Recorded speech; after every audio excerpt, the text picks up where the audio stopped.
Élie, j'ai hâte de voir si les Oilers vont être capables de gagner au moins un match. Mais c'est mal commencé parce que c'est 2-0 pour les Flames. C'est à TVA Sport 2 actuellement.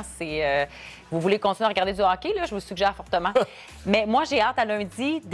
Septième et dernier match sur la route pour le Canadien. Et là, on est comme sur une bonne lancée pour le CH. Ça va bien, moi. Tu sais, on a eu du plaisir ce soir encore. Oui, on a eu beaucoup de plaisir. Malgré l'humeur de Maxime et Guillaume, ça a bien c'est été. sûr. Mais à part eux, on a eu du plaisir. J'espère que vous avez eu du plaisir. Hey, bon aussi. dimanche, bonne soirée tout le monde. Est-ce que McDavid a un point ce soir, un but? Mais non, il n'y a rien. Rien. Il va en avoir un. Il va en avoir un. Oh, une autre victoire, une défaite respectable du Canadien. Non, mais c'est quasiment une victoire, mais un troisième match avec au moins un point pour le Canadien. Hey, après Dallas, après Vegas, ce soir, c'est Colorado. Qui avait misé là-dessus? Élie? Non. J'avais misé pour une victoire en Arizona, mais là, après ça, je me suis dit, je m'excuse sur rien, c'est tout terminé. Mais quand même, les gars, c'est assez encourageant.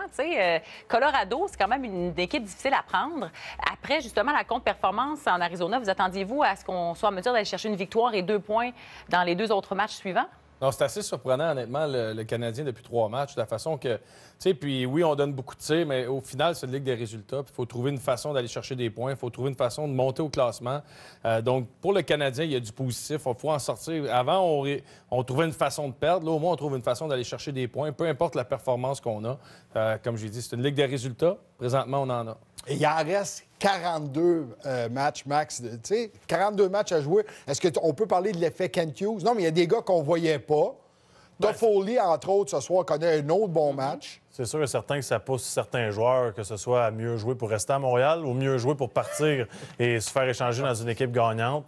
Pour moi, Guillaume l'a mentionné, on joue un peu mieux, on donne beaucoup de lancers de ça, mais on voit un caractère comme ça d'ici la fin de la saison pour construire pour l'an prochain. Oublions les séries, là, on s'entend, mais il faut quand même commencer à instaurer une nouvelle culture dans le vestiaire. Moi, ce que j'ai aimé aussi, c'est, tu sais, l'Avalanche a pris devant. Souvent, combien de fois on a vu le Canadien... C'est écrasé. On l'a perdu. Oui. Tandis que là, on a continué, on s'est battu, on a réussi à aller chercher un point. Pour ça, pour moi, c'est important dans la façon, la culture, dans l'image, dans ce qu'on veut créer comme sentiment d'appartenance chez l'équipe. Donc moi, je trouve qu'il y a du positif à sortir. C'est pas parfait, là. On a donné des chances de marquer à cette équipe-là. Mais ils ont eu des chances. On a donné des chances, mais dès le départ. Ouais. Dès le départ. Moi, ma crainte ce soir, c'était devant le filet avec Caden Primo qui avait été sorti lors de sa dernier match. Là, il avait accordé beaucoup de lancers. Après une performance comme Montembeault, 2 matchs justement où il avait quand même reçu tellement de lancers, 104 en 2 matchs, je me disais, qu'est-ce qui va avec Caden Primo? Mais ce soir, là, il a monté son jeu d'un cran solide. Là. Mais il était calme dans le filet, puis je pense que... Autre but en avantage numérique pour le Canadien. Oui. Guy, Oui. le Oui, spécialiste. Dave. C'est toi. Dave. Non, mais je regarde autour, il y a un spécialiste d'avantage numérique, c'est toi. Non, le Canadien, il faut jouer simple en avantage numérique. Il faut arrêter de se compliquer la tâche. Il faut aller chercher les retours. Ça prend du monde autour du filet. Ça prend du monde devant le gardien adverse. Il n'y en a pas de magie là, du côté du Canadien. Puis, on le dit depuis longtemps, moi, j'aimerais ça qu'on mette les personnes qui méritent. Quand tu performes à 5 contre 5, exactement, en compétition à l'interne, c'est un privilège d'être en avantage numérique. Puis, gars, on est allé chercher un gros but. C'est important. Puis, on l'a fait de la bonne façon. C'est ça qui compte pour moi. On parlait de Tyler Toffoli qui a connu une très bonne soirée. On va d'ailleurs aller l'écouter à l'instant. Definitely feel pretty good. Feeling